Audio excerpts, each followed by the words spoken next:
En un temprano día de verano, el 23 de julio de 1991, se hizo un horrible descubrimiento por parte de trabajadores de la construcción en un terraplén de un carril hacia el sur del Henry Hudson Parkway en Manhattan, Nueva York. El perturbador hallazgo era el cuerpo desnudo y golpeado de una niña dentro de una sucia hielera de picnic. ¿Fue ella víctima de un asesinato premeditado o alguien se había deshecho apresuradamente de un cuerpo infantil en ese lugar? Manhattan, con la población más densa, es geográficamente el más pequeño de los 5 distritos de la ciudad de Nueva York. Situado en uno de los mayores puertos naturales del mundo, está compuesto principalmente por la isla de Manhattan. Además de sus ofertas culturales y su icónica belleza escénica, la ciudad es conocida por sus imponentes rascacielos, incluyendo el Empire State, el brillante Times Square y los teatros de Broadway.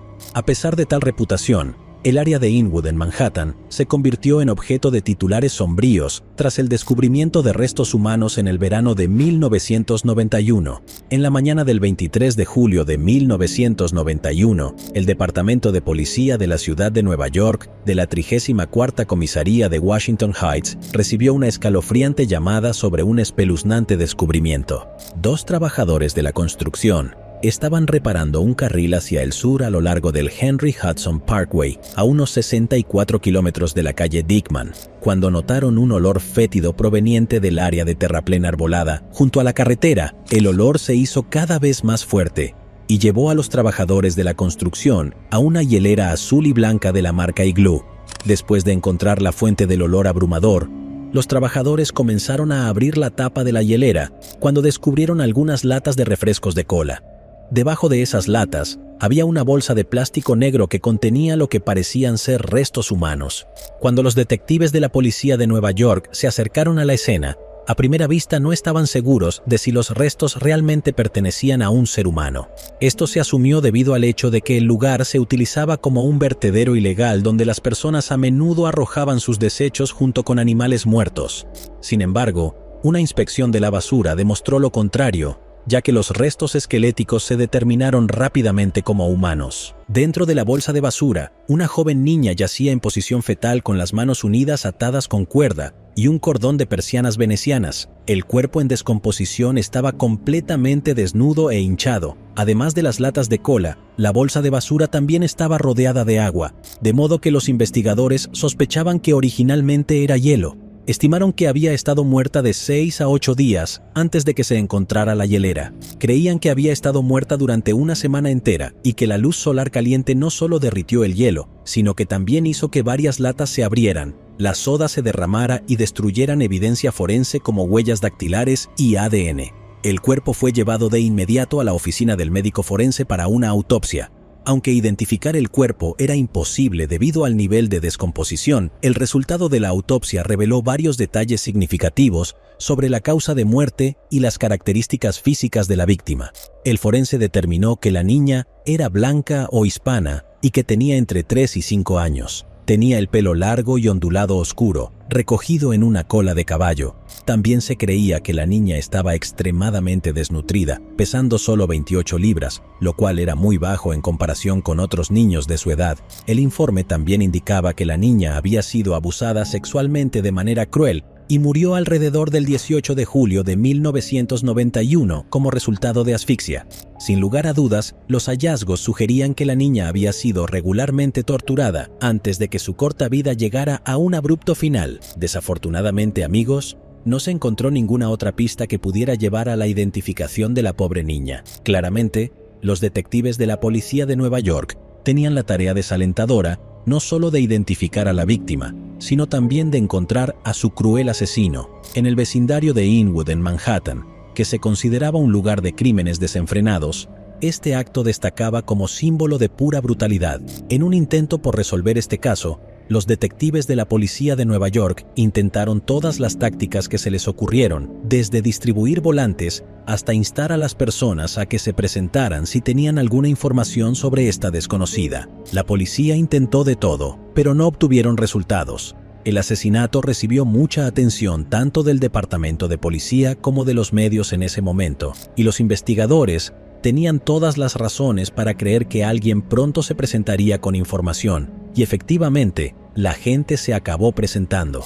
En la fase inicial de la investigación, llegaron innumerables pistas, una de las cuales incluía una llamada de una mujer que llegó solo 6 días después de que se descubrieran los restos. La llamante, que no se identificó, dijo que en un domingo de julio de 1991, mientras iba a una boda y pasaba por el peaje de Hudson, vio a un hombre hispano con una chaqueta de lana y una mujer hispana con tacones.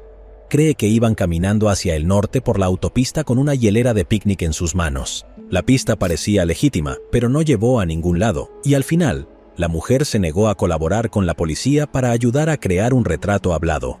Hubo otras pistas, incluida una joven adicta a las drogas que afirmaba que la niña era su sobrina, y una abuela afligida que insistía en que la niña era su nieta, pero ninguna de ellas dio resultados. Lamentablemente, amigos, cada nueva pista que los detectives de la policía de Nueva York siguieron llegaba a un callejón sin salida. Los detectives revisaron las bases de datos nacionales de niños desaparecidos, pero no encontraron nada, dejando a la niña fallecida sin nombre. A medida que el misterio se profundizaba en el caso, también lo hacía el afecto de los detectives por la pequeña desconocida. Como nadie conocía el nombre de la niña y los policías no tenían forma de identificarla, le dieron el nombre de Baby Hope, Esperanza, porque en ese momento, esperanza era lo único que les quedaba en sus intentos por resolver el caso. Realmente esperaban que no tardara mucho en hacerse justicia. Después de unos días de investigación, un antropólogo desarrolló un retrato mejorado, basado en la estructura ósea de la bebé, y lo distribuyó a los medios de comunicación. Este fue el primer retrato que mostraba cómo podría haber sido su apariencia, pero incluso este esfuerzo resultó infructuoso. Durante casi 2 años, el cadáver de la bebé estuvo en la morgue de la policía de Nueva York, hasta que los detectives decidieron que era hora de dejarla ir. Dado que no había ningún miembro de la familia que se presentara para reclamarla en esos 2 años, la policía de Nueva York asumió la responsabilidad de proporcionarle un entierro adecuado con su propio dinero. El 23 de julio de 1993, en el segundo aniversario del descubrimiento de los restos de la bebé, agentes uniformados de la policía de Nueva York llevaron el pequeño ataúd de la desconocida, guiados por 8 niños, hasta la funeraria Campbell en Wadsworth Avenue, Manhattan.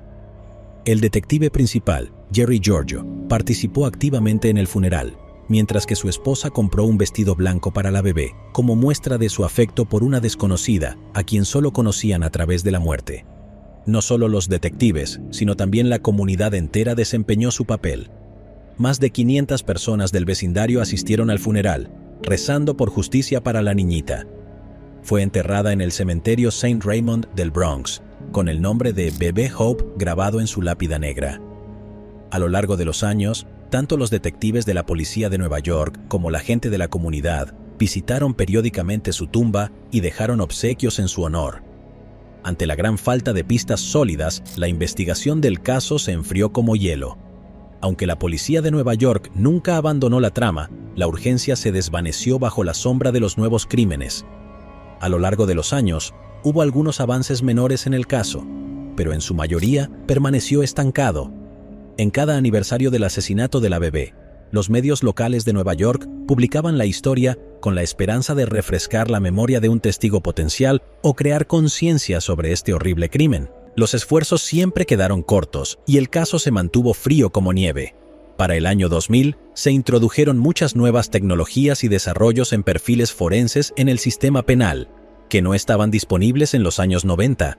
Viendo que estas tecnologías estaban siendo útiles en otros casos sin resolver, la policía de Nueva York intentó utilizar estas técnicas para crear un perfil forense de ADN de la bebé y compararlo con todas las bases de datos de niños desaparecidos. Sin embargo, este esfuerzo no tuvo ningún éxito. A medida que la tecnología seguía avanzando, el cuerpo de la bebé Hope fue exhumado 2 veces en un periodo de 4 años, la primera vez en 2006 y la segunda en 2011.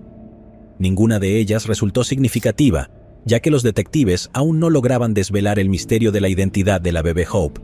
Con el estímulo del público, la policía de Nueva York reabrió el caso en 2013.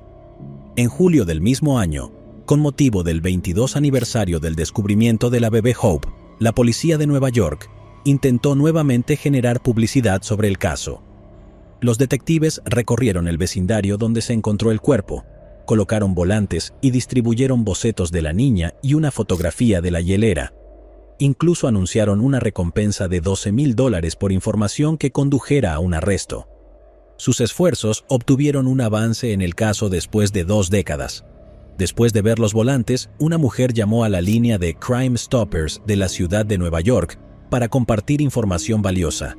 Compartió con la policía una conversación que había escuchado en una lavandería 2 años antes, en la que una mujer afirmaba que la bebé Hope podría haber sido su hermana. La informante también proporcionó varios datos sobre la familia de la mujer. Esta pista llevó a los investigadores a una mujer casada de 27 años y madre de 3 hijos en Brooklyn, Laurencita Lorena Ramírez, a quien los investigadores tocaron la puerta, y cuando ella abrió se encontraron con una impactante imagen de la bebé Hope si estuviera viva. Lorena tenía un parecido sorprendente con bosquejo policial de la bebé Hope, casi brindando seguridad a los detectives de que podrían haber llegado al lugar correcto. Sin perder tiempo, los detectives comenzaron a interrogar a Lorena sobre su hermana desaparecida. Lorena dijo que no recordaba nada acerca de una de sus hermanas desaparecidas, ni siquiera su nombre. Eso fue hasta que Lorena tenía 11 años y su hermana menor Maribel se reunió con su familia después de vivir con la familia de su padre durante años. Fue Maribel quien le dijo a Lorena que recordaba despertarse repentinamente una noche y luego presenciar cómo el cuerpo de su hermana era metido en un refrigerador y colocado en una hielera. Más tarde también recordó mirar a otra habitación y ver bolsas de plástico colocadas en el suelo junto con una conversación entre 2 adultos que incluía la frase «no encaja». Sin embargo, ni Maribel ni Lorena revelaron esta información. Lorena ni siquiera relacionó el caso de la bebé Hope con estos recuerdos hasta unos meses después del aniversario del descubrimiento de los restos, cuando lo vio en un canal de televisión. La historia era inquietantemente conveniente en lo que respecta al asesinato de la bebé Hope. Sin embargo, los investigadores necesitaban a los padres para una coincidencia de ADN, lo que los llevó a la madre de Lorena. Con la ayuda de Lorena, los detectives no perdieron mucho tiempo en localizar a su madre, Margarita Castillo, no muy lejos de su hija Lorena. En ese momento, Margarita vivía en Washington Heights, Queens, Nueva York. Sin embargo, por mucho que los investigadores quisieran hablar con ella, Margarita no compartía los mismos sentimientos. No estaba interesada en hablar con los investigadores y los rechazó antes de que los investigadores obtuvieran legalmente un sobre que tenía el ADN de Margarita. Los resultados de la prueba de ADN volvieron con la respuesta que los detectives habían estado buscando durante más de 2 décadas. Margarita Castillo era la madre biológica de la bebé Hope. Con lágrimas en los ojos, Margarita accedió a hablar solo cuando vio el resultado del ADN y el retrato hablado de la bebé Hope. Margarita les hizo saber a los investigadores que la bebé Hope era en realidad su hija perdida hace mucho tiempo, Angélica Castillo. Después de décadas de permanecer sin nombre en un cementerio de Manhattan, la bebé Hope recuperó su nombre. Sin embargo, esta revelación generó más preguntas que respuestas. Una de las más significativas fue por qué Margarita nunca denunció la desaparición de su hija en primer lugar, alegando que solo actuaba de esa manera porque no tenía conocimiento de que Angélica estuviera desaparecida. Margarita comenzó a contarles a los investigadores la historia de cómo se distanció de su propia hija. Angélica nació el 24 de abril de 1987, hija de Margarita Castillo y Genaro Ramírez. A pesar de tener varios hijos, la vida marital de la pareja era tumultuosa, ya que Margarita tenía miedo de Genaro, quien tenía fama de ser abusivo. Después de unos pocos años del nacimiento de Angélica, Margarita y Genaro se separaron como resultado de sus peleas regulares. Según Margarita, fue después de una de esas peleas en 1991 que ella tomó a sus 3 hijas y abandonó el hogar. Al día siguiente, Genaro llamó diciendo que quería ver a sus hijas. Aunque Margarita aún estaba enojada debido a su comportamiento, aceptó considerando que Genaro seguía siendo el padre de las niñas. Siguiendo las instrucciones de Genaro, Margarita llevó a las niñas a la casa de una sobrina adulta, donde él ya estaba presente. Después de pasar la noche allí, Margarita decidió irse al día siguiente, cuando Genaro le hizo una extraña petición. Quería que dejara a sus 2 hijas menores, Angélica y Maribel, con él y se llevara a la mayor, Lorena. Margarita, que estaba bien consciente de su naturaleza violenta, sabía que no era solo una petición, sino una amenaza. A pesar de no estar de acuerdo con el acuerdo, Margarita dejó a sus hijas menores con él. Margarita también dijo que visitaba a las niñas con frecuencia después de verse obligada a dejarlas con su padre y les llevaba pequeños regalos.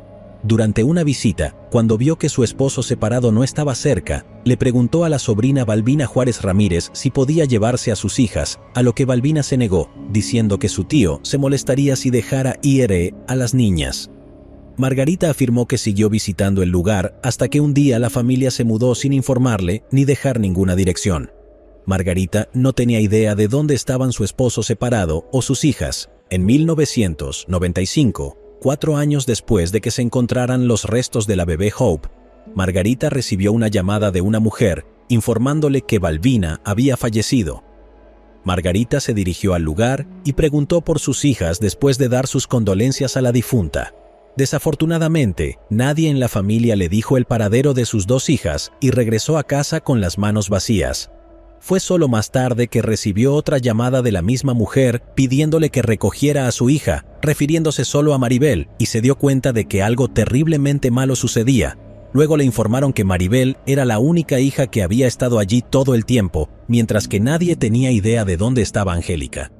Aunque Margarita sospechaba que Genaro era responsable de la desaparición de Angélica, nunca fue a la policía a denunciar la desaparición de su hija.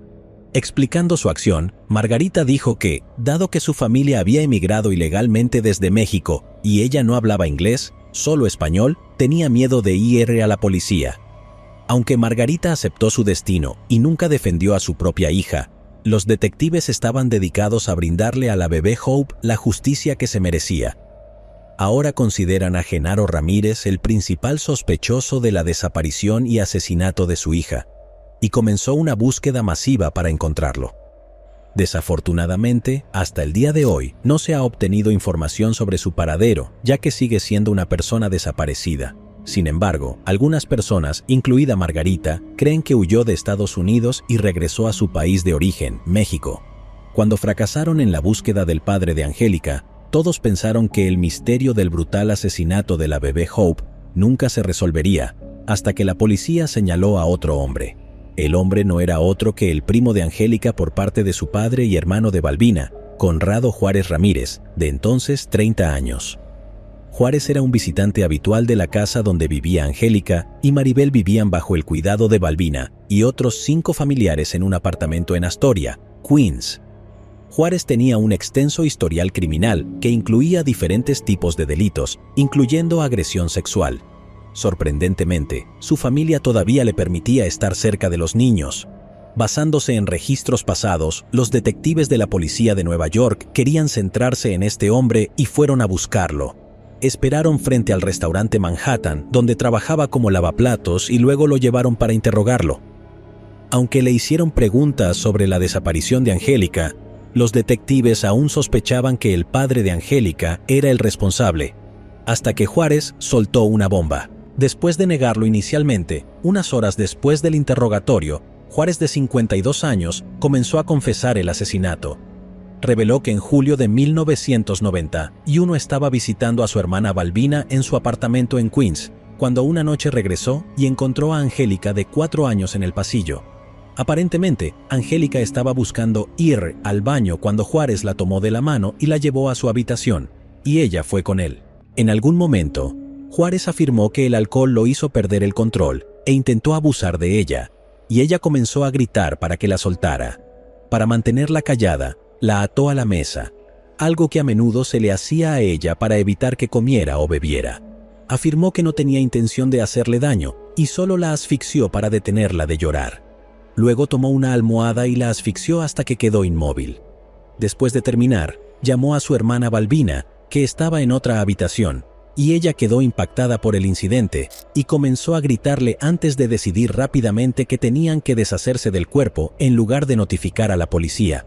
Juárez afirmó que fue Balbina quien le dio una hielera que estaba en el garaje y tuvieron una conversación sobre cómo meter a la niña dentro de ella, la misma conversación que Maribel había escuchado esa noche, y luego le reveló a su hermana.